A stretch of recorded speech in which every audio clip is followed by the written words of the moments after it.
Il y a 6 ans, si quelqu'un m'avait dit que je courais 180 kg en une semaine, clairement je l'aurais pris pour un fou. Dans cette vidéo, j'aimerais vous partager des conseils qui vous permettront de passer plus facilement à travers vos grosses semaines de course, ainsi que les erreurs à éviter. Je suis actuellement en pleine prépa marathon pour Valencia, qui aura lieu le 5 décembre, et qui dit prépa marathon dit hausse du volume. Nous avons donc planifié avec mon entraîneur de grosses semaines et la dernière en date cumulait 180 kg. Et si je vous parle de ça, c'est pas pour recevoir des félicitations, même si les encouragements ça fait toujours plaisir, mais plutôt pour essayer de comprendre ce qui m'a permis de passer à travers ces 7 jours. Déjà, mes semaines de course, elles commencent toujours le mardi. Ça fait environ 2 ans que j'ai choisi de courir 6 jours par semaine et je fais aussi courir les coureurs que j'accompagne maximum 6 jours par semaine.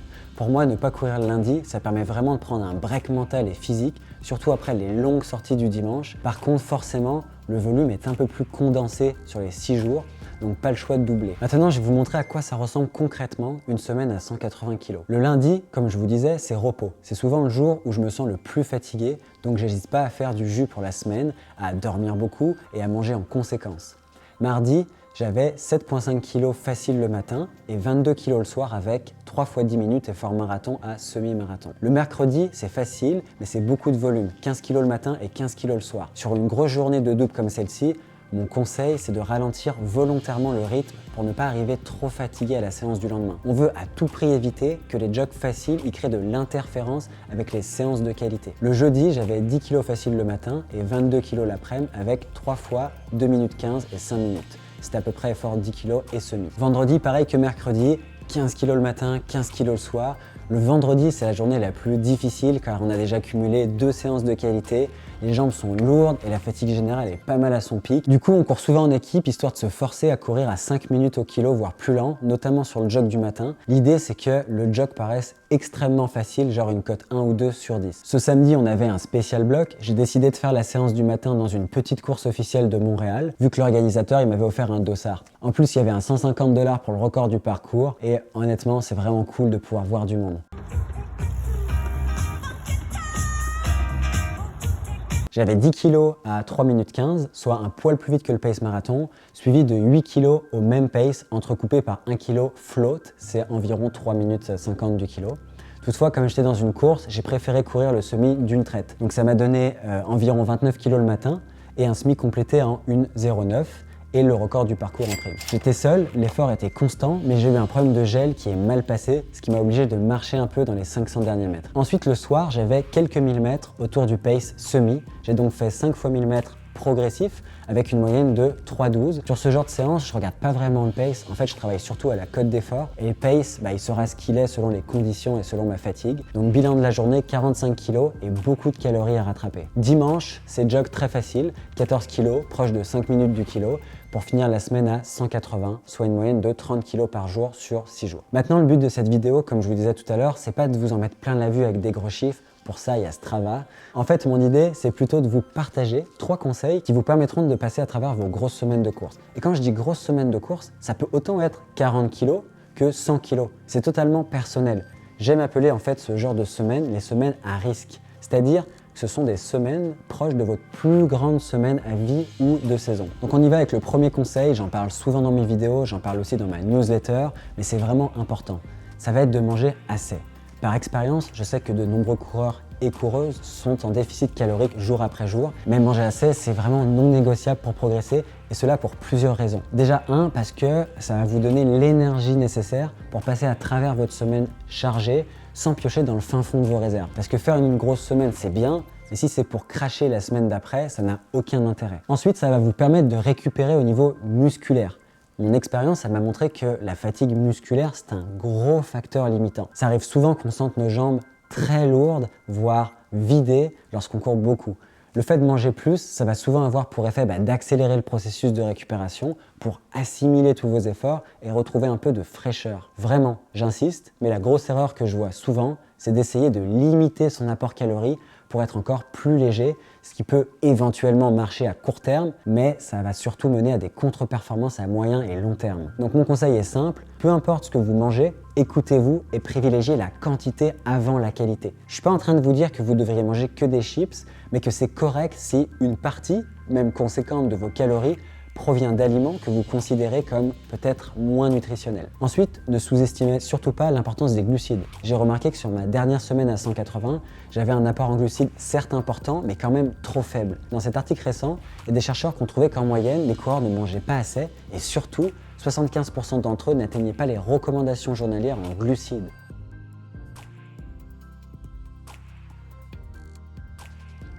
Or, un faible apport en glucides peut nuire aux performances et à la récupération et affecte même la fonction immunitaire. D'ailleurs, dans une autre étude avec des coureurs élites kenyans, les chercheurs montraient que 75% de leur apport énergétique provenait des glucides avec une consommation moyenne de plus de 10 grammes par kilogramme. Pour moi, ça correspondrait à 650 grammes de glucides, soit près de 22 bananes. Aussi, portez une attention particulière à votre apport en protéines. Visez entre 1,2 et 2 grammes par kilogramme. Je sais, c'est énorme. Pour un homme comme moi de 65 kg, ça correspond à un apport entre 78 et 130 grammes de protéines par jour. Pour atteindre cette valeur, je bois entre 1 et 2 shakes de protéines par jour durant mes grosses semaines. Et c'est vrai que niveau musculaire, ça passe beaucoup mieux. Voyez par vous-même les recommandations faites dans cet article. Selon les chercheurs, des athlètes d'endurance qui consomment des protéines à l'extrémité supérieure de la recommandation, soit 2 grammes par kilo, peuvent avoir des avantages métaboliques et de performance. Mon deuxième conseil pour passer à travers vos grosses semaines, ça consiste à dormir plus. Je pense que le sommeil, c'est un des aspects les plus sous-évalués de l'entraînement. D'ailleurs, je vous ai préparé une vidéo sur le sujet qui devrait bientôt arriver sur la chaîne. L'autre fois, je me suis fait cette réflexion. Si demain, une compagnie pharmaceutique crée un supplément qui permettait juste d'obtenir ne serait-ce que 50% des effets positifs du sommeil, je suis pas mal sûr que leur pilule cartonnerait. Pourtant, ces bénéfices, vous pouvez les avoir gratuitement et ça tous les jours. Pour cela, je vous conseille tout simplement de dormir plus et d'essayer d'avoir des heures de coucher aussi régulières que possible. En fait, le sommeil, c'est l'initiateur de centaines de réactions chimiques dans votre corps et ça influence votre performance, votre métabolisme, votre prise de décision, votre temps de réaction, votre humeur, votre énergie, votre motivation, votre capacité à réguler vos émotions, la réparation musculaire, votre poids aussi et même le risque de blessure. Une étude a notamment démontré que 3 heures de sommeil en moins, c'était environ 5 fois plus de chances de se blesser. Pendant ma prépa marathon, je fais donc de mon sommeil une priorité. J'essaie de dormir entre 8 et 10 heures, mais ça m'arrive même de dormir plus que ça après un spécial bloc par exemple. L'autre point, ce sont les siestes. Si pour une raison ou pour une autre, vous ne pouvez pas dormir assez la nuit, une sieste même de 15-20 minutes, ça a des bénéfices vraiment intéressants. Je vous partage l'infographie de Yann Lemeur, c'est un vulgarisateur scientifique que vous connaissez peut-être, il fait un super travail et là il a résumé les faits scientifiques à propos de la sieste. Personnellement, j'essaie d'en faire plusieurs par semaine. Je sais bien que certains d'entre vous ne pourront pas à cause de leur boulot ou autre, mais dans ce cas-là, vous pouvez pratiquer le sleep banking. Le sleep banking, c'est une technique utilisée par les militaires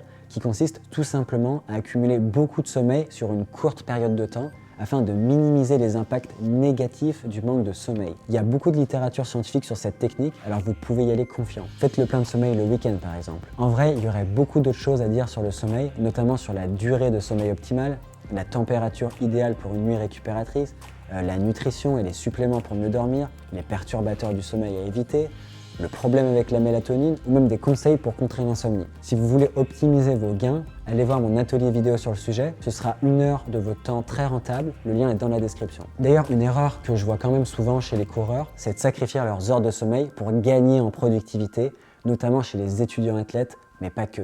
Le troisième et dernier conseil, c'est de faire des concessions. Dans un monde idéal, je courrais 30 kg par jour, je développerais mon entreprise avec la même passion qu'Elon Musk, je travaillerais d'arrache-pied sur mon doctorat et je me paierais le luxe d'aller boire des bières avec mes amis. Avec le temps, j'ai compris que la vie de coureur, c'est une affaire de choix et de focus et qu'il fallait malheureusement délaisser parfois certaines activités à certains moments de l'année. D'ailleurs, ça me fait un peu penser à cet extrait dans lequel Steve Jobs, le créateur d'Apple, donne le conseil suivant. Chez Apple, nous essayons de nous concentrer et de faire très peu de choses. Et se concentrer, c'est difficile parce que ça ne signifie pas dire oui, mais ça signifie dire non. Alors, nous décidons de ne pas faire beaucoup de choses afin que nous puissions nous concentrer très bien à faire seulement une petite poignée de tâches. Certains penseront que ce conseil s'applique surtout aux coureurs pros, mais je crois pas en fait. Paradoxalement, ce sont souvent les coureurs amateurs qui s'en mettent le plus dans leur journée et justement parce qu'ils n'ont pas autant d'heures de récupération que les pros, ils doivent être encore meilleurs dans leur gestion de leur temps et de leur énergie. Donc faire des concessions, ça ne veut pas forcément dire faire des sacrifices. Perso, je suis pas fan de ce mot, car ça sous-entend que quelqu'un nous aurait forcé à courir, alors que, faut l'avouer, En Occident, c'est quand même un loisir de gens un peu privilégiés, contrairement à des coureurs plus africains par exemple, qui eux sont un peu dépendants de la course pour mettre du pain sur la table. Finalement, j'ai une question pour vous. Est-ce que vous parvenez à concentrer votre énergie sur un nombre limité d'activités? Est-ce que vous arrivez à dire non dans votre vie? Vous pouvez me le dire en commentaire. Parfois, le petit projet supplémentaire que l'on accepte ou les quelques heures que l'on investit dans des tâches pas si essentielles que ça au final, ça peut faire la différence entre un record personnel ou une course décevante. Juste en avoir conscience les amis, car je vois encore beaucoup de coureurs qui s'en mettent beaucoup trop dans leur vie et sous-estiment la fatigue que génère la course à pied de façon générale. Personnellement, la question que je me pose souvent c'est qu'est-ce que je peux enlever dans ma vie qui n'est pas indispensable et qui n'améliore pas ma qualité de vie? En d'autres mots, alléger mon agenda a souvent eu un effet surprenant sur ma récupération. Voilà, c'était mes 3 conseils, j'espère qu'ils vous seront utiles, j'espère que vous avez apprécié cette vidéo, merci de m'avoir écouté. Si vous aimez cette vidéo et seulement si le bouton like est une bonne façon de me le faire savoir, en plus ça permet de dire à l'algorithme de YouTube de mettre un peu en avant ce genre de contenu et c'est plutôt cool. En attendant, bonne course et à la semaine prochaine. Ciao!